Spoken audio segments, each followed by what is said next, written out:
Maria woke up early that morning, her heart beating a little faster than usual. She had been waiting for this day for months, preparing herself, gathering every document, and rehearsing in her mind what she would say. The sun had just risen, casting a warm golden light through her small kitchen window as she sat with a cup of tea. She was a simple woman, known in her neighborhood for her kindness and her quiet way of living. She wore plain clothes, her shoes were old, and her handbag was not expensive. To anyone looking at her, she seemed like an ordinary woman living an ordinary life. But inside that handbag was a file of documents that could change everything, not only for her but also for those who once doubted her family's name. Maria's late father had been a hard-working man, someone who had invested wisely years ago. Before his passing, he had told her about his shares in a prestigious bank. It was not just a small investment, it was significant, enough to give her rightful ownership. Maria had always trusted her father's words, and when she finally found the papers after his death, she knew she had to do the right thing and claim what belonged to her. This was not about money or pride, it was about honoring her father's legacy and ensuring people remembered that he had built something valuable. As she left her modest home, Maria walked to the bus stop. She did not own a fancy car, she had always lived simply, saving money where she could. People waiting at the stop greeted her warmly, for she was known as a kind soul who often helped neighbors when they were in need. She smiled back, hiding the nervousness that was growing inside her. The bus ride felt longer than usual, with every turn reminding her of the weight of this day. She kept her hand tightly on her handbag, whispering to herself, "Stay calm, Maria. You know the truth." When she finally reached the heart of the city, the tall buildings seemed to tower over her. The bank was one of the most beautiful structures in the area, with shining glass walls and golden letters above the entrance. People dressed in suits and expensive clothes walked in and out, their shoes clicking loudly on the marble steps. Maria took a deep breath and adjusted her simple shawl. She knew she did not look like the other clients who entered this place. She was not wearing pearls, not carrying a designer purse, not stepping out of a sleek car. She was simply Maria, holding papers that many would not believe belonged to her. Inside, the bank looked even more majestic.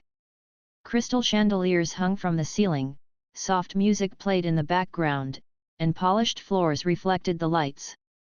Employees behind the counters greeted wealthy clients with wide smiles.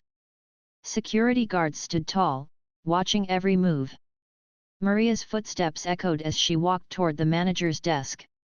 Her presence turned a few heads, some glanced at her plain dress and worn shoes and then quickly looked away. She approached the receptionist and politely asked if she could see the manager. The young woman looked her up and down with a questioning expression, but then, without saying much, pointed her toward the office at the far corner. Maria's palms were slightly sweaty as she pushed the glass door open. The manager, a man in his late 40s, sat behind a large mahogany desk. He wore a sharp suit, his tie perfectly knotted, and his eyes scanned her with an almost impatient look. "Yes? How can I help you?" he asked, his voice carrying a tone that already suggested he did not expect anything important from her. Maria stood straight, her voice calm though her heart raced. "Good morning, sir. My name is Maria. I believe I have ownership rights in this bank. I have the documents here to show you." She carefully placed the file on his desk, her hands slightly trembling. For a moment, the manager did not move. Then he let out a small laugh, shaking his head as though he had just heard a child say something impossible. He tapped his pen on the desk and said, "Ownership? You? Madam, do you realize what you're saying? This is one of the biggest banks in the city. People like you don't own banks." Maria's face flushed, but she kept her composure. She gently pushed the documents closer to him. "Please, sir. These papers are real. They belonged to my late father.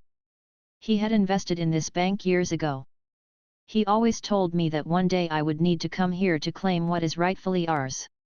The manager did not even look at the documents. Instead, he leaned back in his chair, a smirk on his face. "Madam, I don't know who told you such stories, but let's be serious. You probably don't even understand how banks work. These kinds of claims, well, let's just say they don't come from people dressed the way you are." His words cut deep, but Maria refused to let them break her. She stood a little taller and replied softly, "Sir, the way I look does not change the truth of these papers. Please, just read them." By now, a few staff members had noticed the exchange and gathered near the glass door, peeking in. They whispered among themselves. One teller whispered, "She probably forged them." Another giggled, "Can you imagine her owning a bank?" Their laughter grew louder, and Maria could hear it. Still, she did not back down. The manager sighed and pushed the file back toward her without opening it. "Look, madam, I don't have time for this. I suggest you leave before I call security. You can't just walk in here and claim you own a bank." Maria's eyes filled with unshed tears, but she refused to let them fall. She steadied her voice, saying, "I came here with respect. I came here with the truth. If you will not even look at the documents, then it is not me who is making a mistake, it is you." Her words, though spoken softly, carried weight. Yet, the staff outside only laughed louder. The manager waved his hand dismissively and reached for his phone to call the guard. Maria gripped her handbag and looked around. People were staring at her, some with pity, some with mocking smiles. The sound of the manager's cruel laughter echoed in her ears. She felt humiliation wash over her like a heavy wave, but even in that moment, her dignity stood strong. Maria turned her eyes back to the file and whispered to herself, "One day, the truth will speak louder than their laughter." That day was about to come sooner than anyone in that bank imagined. Maria stood still in the middle of the bank lobby, her handbag clutched tightly against her side. The manager's words replayed in her mind, each one sharper than the last. Around her, whispers rose like a chorus of cruel judgment. Some customers had stopped their business just to watch the scene unfold. A few shook their heads with disbelief, while others smirked openly, enjoying the embarrassment of a woman they thought had no place in such a grand bank. The manager leaned back in his chair, his arms folded, clearly satisfied with how he had dismissed her. His eyes flickered toward the security guard standing nearby, a silent signal that it was time to escort Maria out. The guard, tall and heavy-set, walked toward her slowly, his shoes clicking loudly on the polished marble floor. Maria's heart pounded, but she planted her feet firmly. She had promised herself she would not leave without being heard. The guard's voice was polite but firm. "Madam, the manager has asked that you leave. You are disturbing the peace." Maria turned to him, her eyes steady. "I am not disturbing anyone. I only asked for fairness. I only asked for my documents to be seen." Her voice shook slightly, but she refused to let fear silence her. The guard sighed. He was used to situations like this, though rarely did they involve someone so calm and dignified. "Please, madam. Let's not make this harder. The bank has rules." Behind her, a teller chuckled and whispered just loud enough for others to hear, "Maybe she thinks carrying old papers will make her a queen."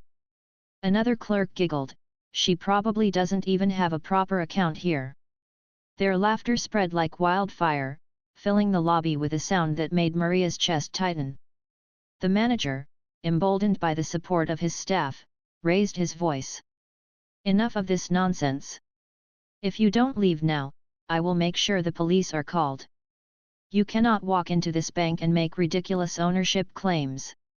Do you even hear yourself? A simple woman like you claiming to own this bank? Absurd." The word simple hit Maria like a stone. They saw her clothes, her calm nature, her plain appearance, and decided she could not possibly be anything more. But Maria remembered her father's voice, the way he had always told her, "Never let people's laughter define your worth. Truth needs no decoration." Summoning her courage, she stepped closer to the manager's desk. Her hands trembled, but her voice was stronger now. Sir, you speak of rules, but you break the most important one, the rule of respect. I am not here to steal or trick anyone. These documents are not lies. My father invested in this bank when none of you even worked here. His name is written in your records. All I ask is for you to check. For a brief second, silence filled the room. Her words carried honesty, but the manager brushed it aside with a wave of his hand. He laughed loudly, as though her plea were a joke meant to entertain. Madam, enough fairy tales. Do you know how many frauds try to claim false ownership of this bank every year? You think you are the first one? If I had a coin for every story like yours, I would own a dozen more banks. The staff laughed again, louder this time, emboldened by his arrogance. A young man in a suit standing near the counters shook his head and muttered, "This is embarrassing. She should just go home." Another woman in the lobby whispered to her friend, "Why would someone like her even think of owning a bank? Look at her. She doesn't belong here." The guard, now standing very close to Maria, gently placed his hand on her arm to guide her toward the exit. Maria's body stiffened. She looked around at the laughing faces, at the dismissive eyes, at the cruel smirks, and she felt a deep ache. Still, she did not allow a single tear to fall. She would not give them that satisfaction. Instead, she looked at the manager one last time and said softly, "You laugh at me today, but the truth will not laugh with you. The truth will stand." Her words, though spoken in a gentle tone, carried through the lobby like a quiet storm. A few people stopped laughing. They felt something in her calm defiance, something they could not explain. But the manager, unwilling to lose face, only scoffed louder. "Guard, take her out. This is a bank, not a theater for dramatic speeches." The guard hesitated for a moment. He was only doing his job, but deep inside, he felt uncomfortable treating her this way. There was something in her eyes, a quiet strength that made him wonder if perhaps she was not lying.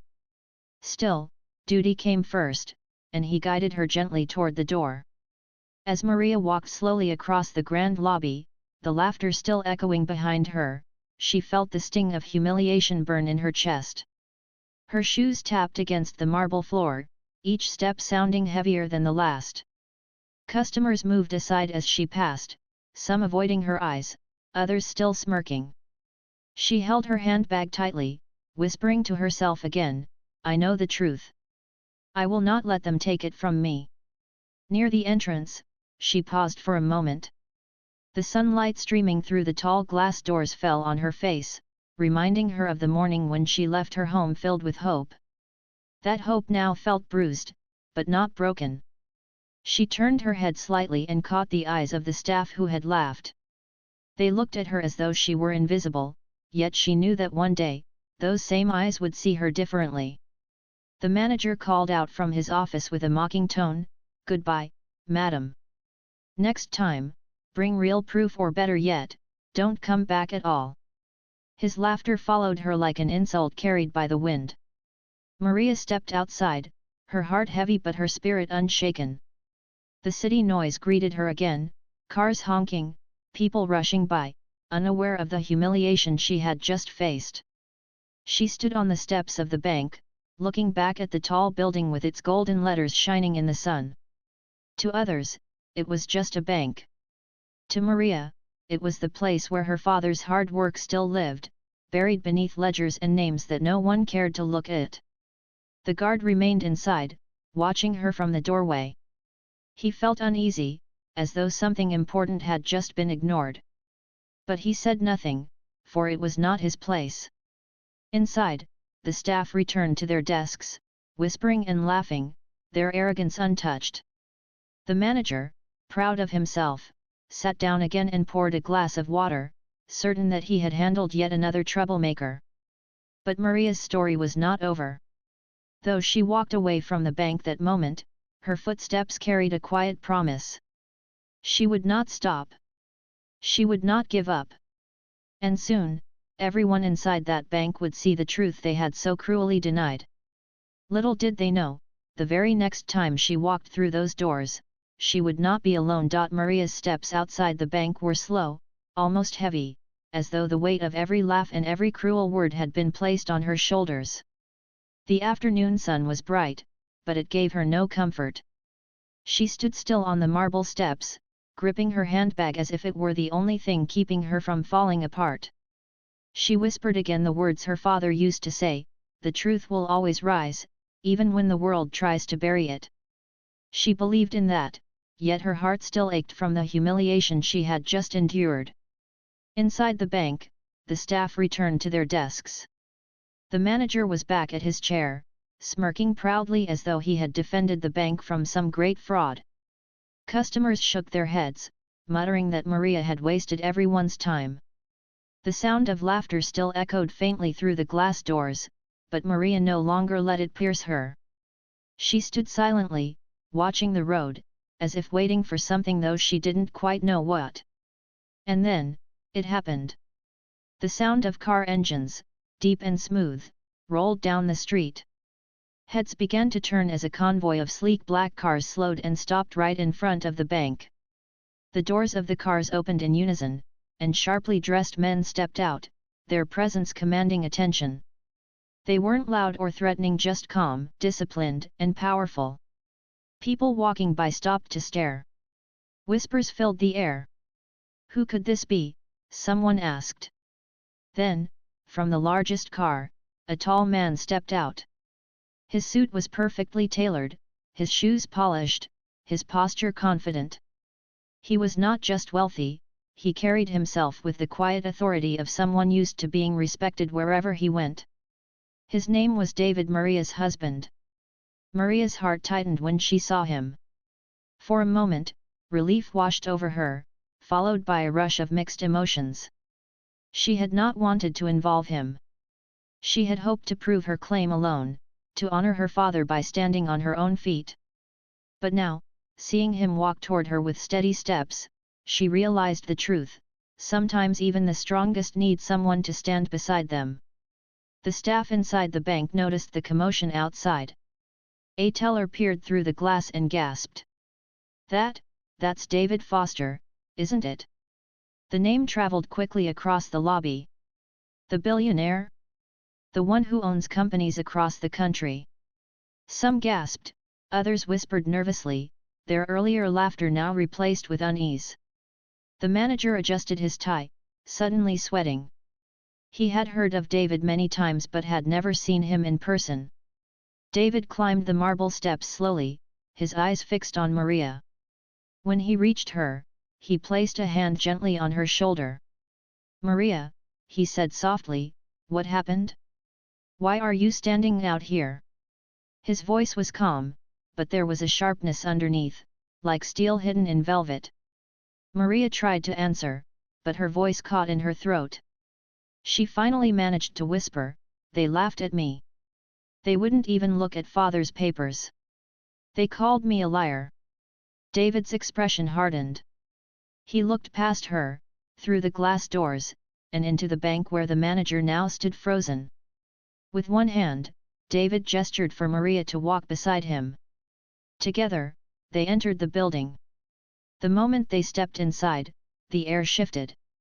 The same customers who had mocked Maria now fell silent, their eyes wide. The employees who had laughed only minutes earlier quickly lowered their heads.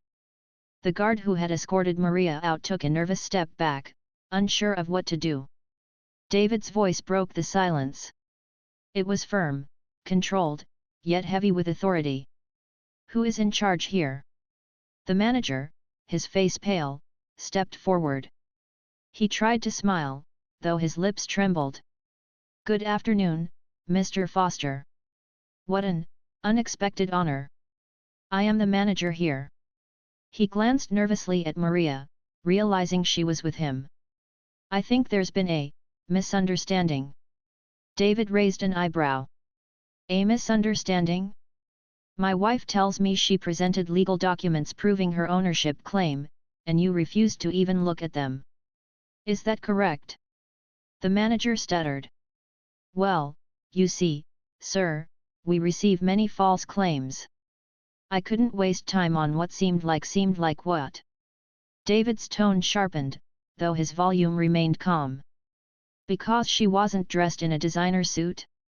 Because she took the bus instead of arriving in a limousine? Tell me, manager, is that how you judge the truth here? The lobby was so quiet that even the faint ticking of the clock on the wall could be heard. The staff shifted uncomfortably. Customers who had once mocked Maria now stood in shame, avoiding her eyes. Maria, standing taller now, pulled the file from her handbag once again. With steady hands, she placed it on the manager's desk. David took the file, opened it carefully, and scanned the documents. He nodded slowly, then looked at the manager. These are valid. My wife's father was one of the early investors in this bank. His shares passed to her after his death. This bank is partly hers. She is not asking for charity. She is not asking for favors. She is demanding her rightful place. And you, laughed at her.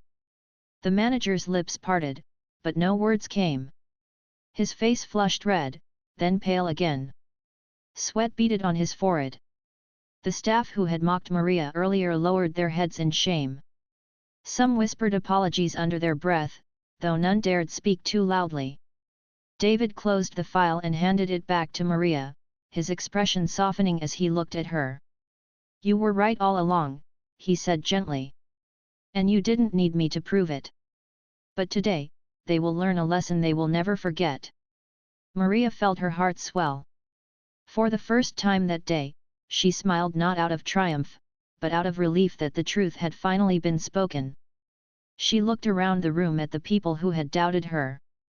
Their faces were no longer filled with laughter but with regret and embarrassment.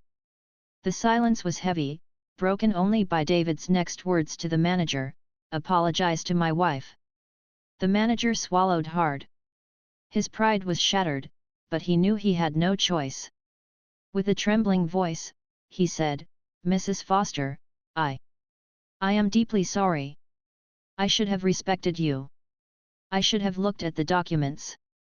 Maria nodded gently, her eyes calm. "Respect does not cost anything," she said softly. "But arrogance can cost you everything." The words hung in the air like a bell that had just been struck. Everyone felt their weight. And though the scene was over, Maria knew this was only the beginning. The truth had stepped into the light, and from that moment, nothing would ever be the same inside that bank. The atmosphere in the bank was heavy, as if the walls themselves had absorbed the silence. Everyone stood still, watching Maria and David. Only a few minutes earlier, the staff had laughed openly at her. Now, those same people avoided her eyes, shifting nervously at their desks, pretending to be busy but too shaken to focus. The customers, who had whispered and smirked, stood frozen, their curiosity mixed with shame. David's tall figure commanded the room. He did not need to raise his voice, his presence alone was enough to quiet everyone. He placed one hand gently on Maria's shoulder, a gesture of both comfort and strength, before turning his eyes back to the manager. His voice was calm, measured, but carried a weight that made the manager's knees feel weak. "My wife came here with honesty," David began. "She came with documents, with proof, with nothing but respect. And what did she receive in return? Laughter. Humiliation. Disrespect. You judged her not by the truth she carried, but by the clothes she wore and the simplicity she chose to live in. Tell me, manager, is this how this bank treats its rightful owners?" The manager's throat went dry. His mouth opened, but the words tangled inside.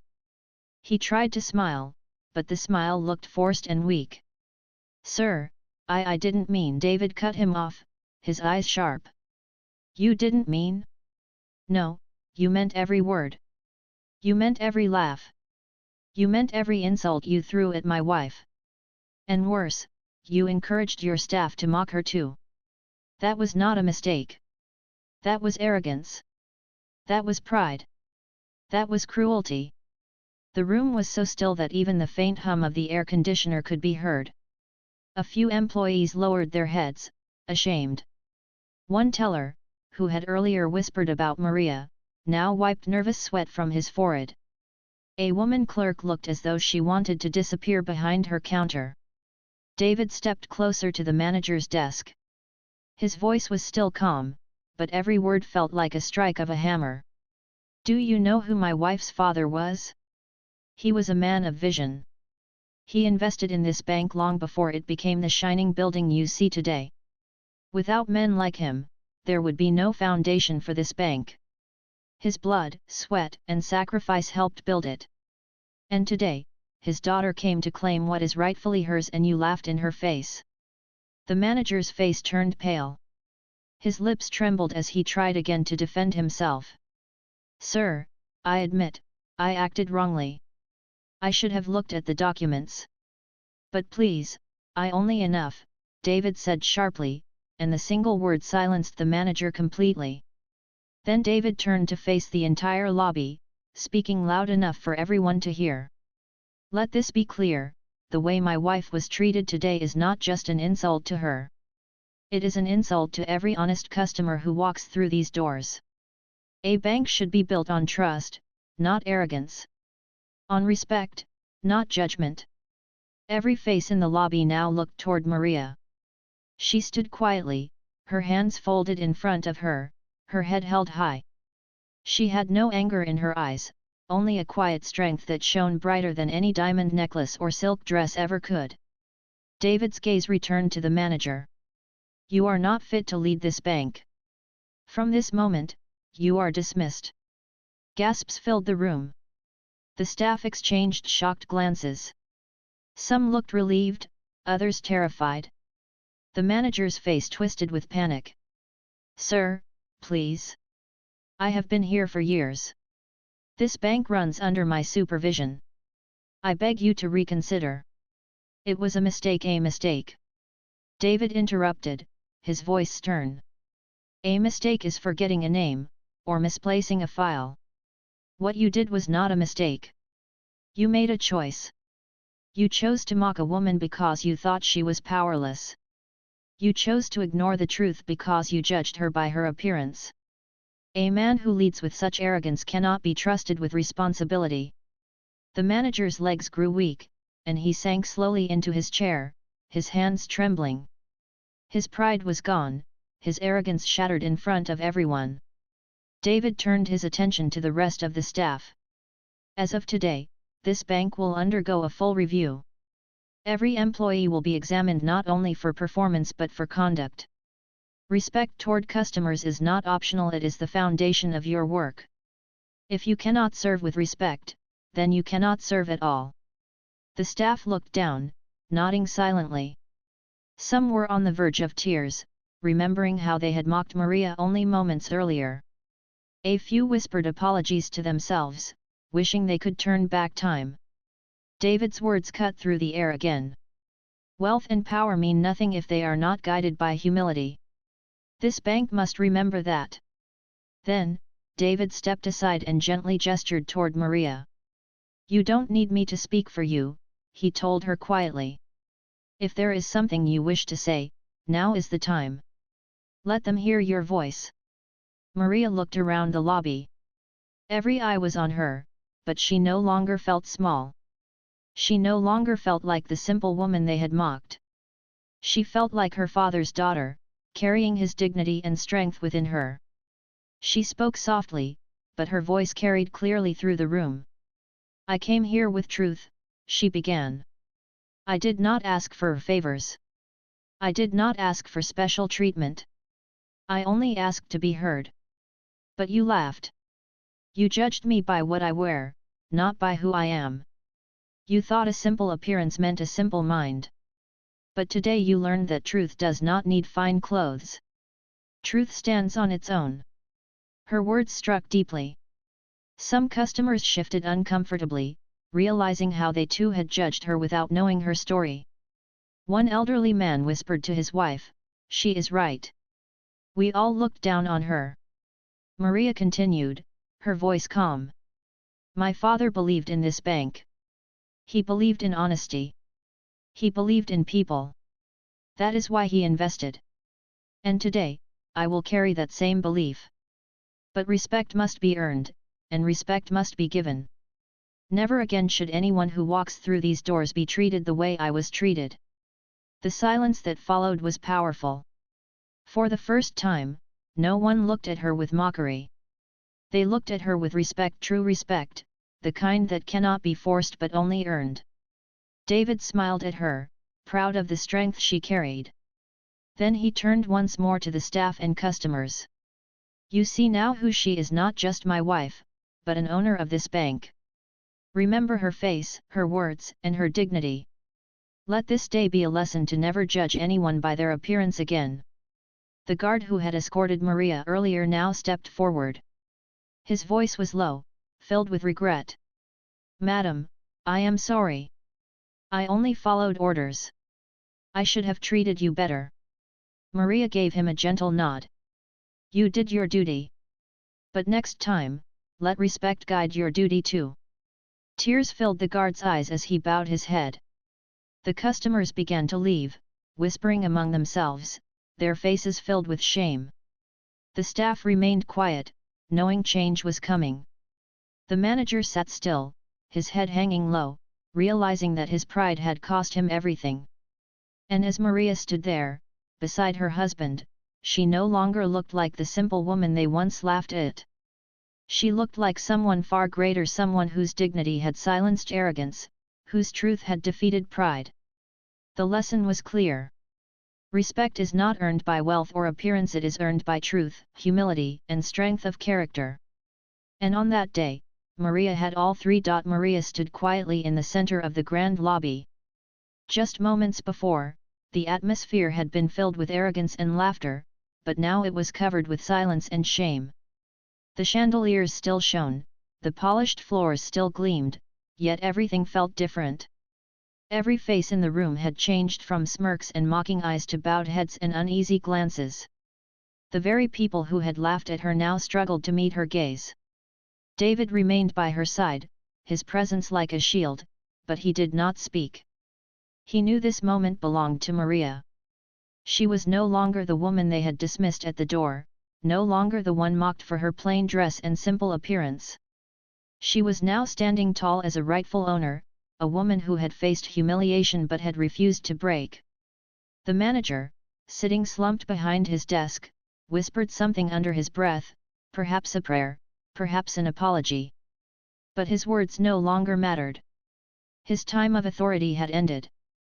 The staff watched him, realizing that arrogance and cruelty had brought him to this downfall. A few clerks had tears in their eyes, ashamed of how quickly they had judged a woman based on nothing more than appearance. Maria looked around the lobby slowly, her eyes soft but steady. She did not gloat, she did not raise her voice, and she did not point fingers. Instead, she said in a calm, gentle tone, I am not here for revenge. I am not here to shame anyone. I came only with truth. You did not see it before, but perhaps now you understand. Respect is not something you give because of money or clothing. Respect is something you give because every person deserves it. Her words were like cool water poured over burning pride. Employees nodded silently, customers lowered their eyes. The guard who had once taken her arm to escort her out stood near the door, his head bowed, his heart heavy with regret. David then spoke, his voice clear and firm. This bank will change from this day forward. No customer, rich or poor, dressed in gold or dressed in cotton, will ever be treated the way my wife was treated today.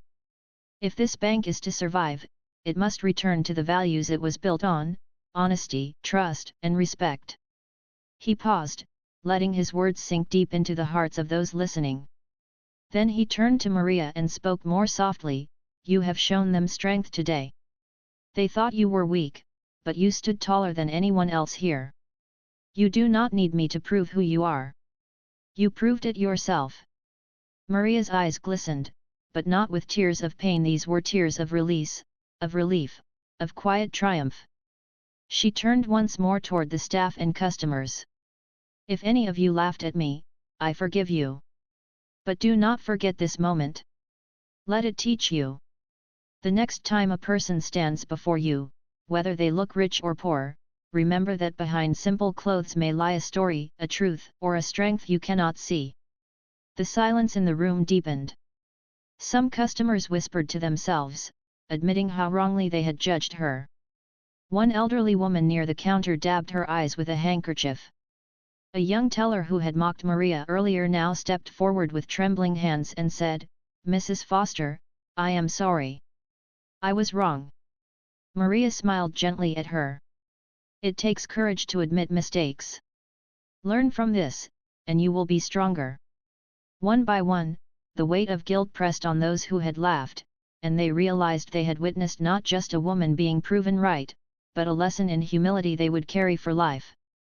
Finally, David placed a hand on Maria's back, signaling it was time to leave.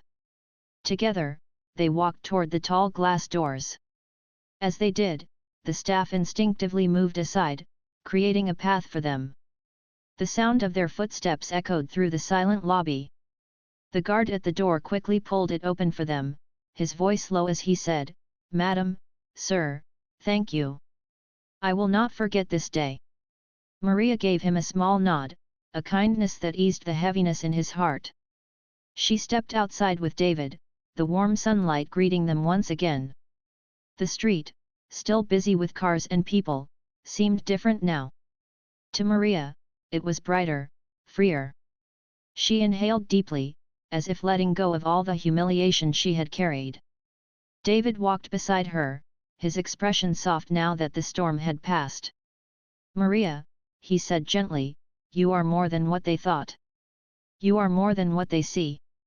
You are the strength that silence could not crush." And today, they all saw it.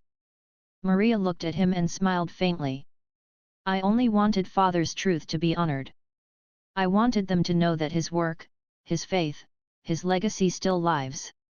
Today, they tried to bury it with laughter, but truth cannot be buried." They continued walking slowly down the steps. Behind them, the golden letters of the bank still shone, but inside, everything had changed. The staff knew that the memory of this day would never leave them. They had mocked a woman they thought was powerless, only to discover she was the rightful owner, supported by a husband whose presence demanded respect. More than that, they had learned that dignity cannot be measured by wealth or appearance. As they reached the car, one of David's assistants quickly opened the door. Maria paused before stepping inside, turning to take one last look at the bank. She did not see it as the place where she had been mocked anymore. She saw it as the place where truth had spoken louder than arrogance. She whispered softly, almost to herself, "I came as a simple woman. I leave as the daughter of a man who built something greater." David heard her words and smiled. "And you leave as yourself, Maria, strong, graceful, and dignified." The cars pulled away slowly, their engines humming as the convoy moved through the busy street. People on the sidewalks turned to watch, some whispering when they recognized David, others simply staring at the sight of wealth passing by. But Maria sat quietly in the car, her eyes still fixed on the horizon, her heart at peace. Inside the bank, the staff remained silent long after she left. The manager, still seated, covered his face with his hands, realizing his career and reputation had ended in shame. The clerks whispered softly to each other, still shaken. Some vowed never to judge so quickly again, remembering Maria's calm voice and her final words about respect. The guard returned to his post, standing taller, determined to treat every person who entered with dignity from that day forward. And so, the story of a simple woman who had been mocked became a lesson that spread far beyond those walls. Customers told the tale to others, employees carried the memory home, and the city began to whisper about the day the bank's arrogance was silenced by the truth of one woman's dignity. Maria did not crave recognition. She did not need fame or applause. She needed only to honor her father's legacy, to stand for truth, and to walk away with her head high. And she did. In the end, she was no longer the woman who had been denied, laughed at, or humiliated. She was the woman who had risen above it all with grace. And those who had once mocked her would remember her forever, not as a simple woman, but as a woman of strength, humility, and unshakable truth.